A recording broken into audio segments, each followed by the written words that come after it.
आज के वीडियो में हम लोग कवर करेंगे सुपरवाइजरी फंक्शन। पिछले वीडियो में हमने ट्रेडिशनल फंक्शंस कवर किए थे। अगर आपने मेरा वो वीडियो नहीं देखा तो प्लीज़ देख लीजिएगा। अभी आपको एक कार्ड दिख रहा होगा, उस पर क्लिक करेंगे तो आप सीधा पहुंच जाएंगे ट्रेडिशनल फंक्शंस पे। फिलहाल स्टार्ट करते हैं सुपरवाइजरी फंक्शन। देखिए, सुपरवाइजरी फंक्शन का मतलब होता है कि आरबीआई जो है वो हमारे पेरेंट्स जैसा है। वो कंट्रोल करता है किसको? बाकी सारे बैंकों को।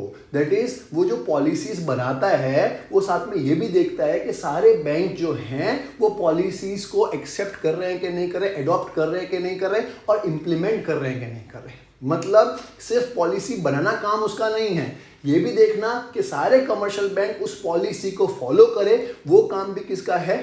आरबीआई का। तो वो सब कुछ किस में आता है? सुपरवाइजरी फंक्शन में। वैसे ही ये देखना कि सारे के सारे कमर्शियल बैंक्स जो हैं वो जो मिनिमम बैलेंस मेंटेन करना चाहिए वो मेंटेन कर रहे हैं कि नहीं कर रहे। वो टाइम टू टाइम रिपोर्टिंग देनी चाहिए किसको? आरबीआई को, in the form of balance sheet, profit and loss. वो सारे की सारी रिपोर्टिंग दे रहे हैं कि नहीं दे रहे। ये सब देखना भी किसका काम है? आरबीआई का। वो सब कुछ सुपरवाइजरी फंक्शन में आता है। तो वो लिखा है, देखिए ध्यान से।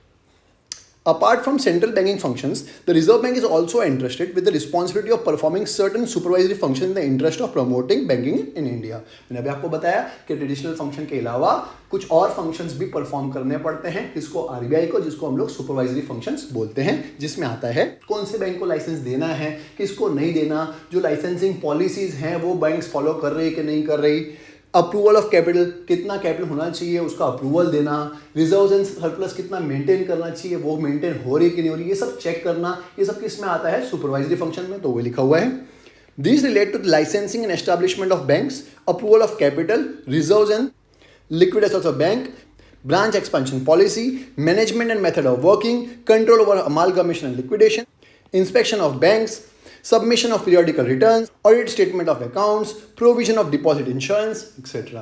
मतलब ये फंक्शंस बताया कि इसके अलावा कौन कौन से फंक्शन होते हैं। मैंने आपको बताया कि लाइसेंसिंग के लिए अप्रूवल देना, नए बैंक्स को परमिशन देना कि हाँ भाई आप बैंकिंग बिजनेस कर सकते हैं कि नहीं कर सकते, जो एग्जिस्टिंग बैंक है उसको नए ब्रांच खोलनी है तो उसके लिए परमिशन देना, उनका time to time balance sheet और प्रॉफिट लॉस अकाउंट को सबमिट करना किसके पास? आरबीआई के पास। तो उन्होंने सबमिट किया है कि नहीं किया वो चेक करना, टाइम टू टाइम ऑडिट कराते रहना, और in the same way periodical returns देखना, इंस्पेक्शन करते रहना, प्रोविजन ऑफ डिपॉजिट इंश्योरेंस देना, एक्सेट्रा एक्सेट्रा।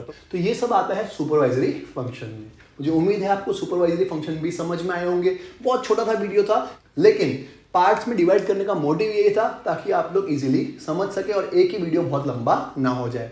पार्ट 3 में हम लोग समझेंगे डेवलपमेंट फंक्शंस ऑफ आरबीआई क्या होते हैं। तो अगर आपने मेरे चैनल को सब्सक्राइब नहीं किया तो सब्सक्राइब कर लीजिए ताकि आप पार्ट 3 भी पढ़ सकें। ऐसे भी पढ़ सकते हो, कोई इशू नहीं है, बट सब्सक्राइब हो गए तो हमारे लिए थोड़ा अच्छा हो जाएगा। मिलते हैं नेक्स्ट वीडियो में पार्ट 3 के साथ। बाय।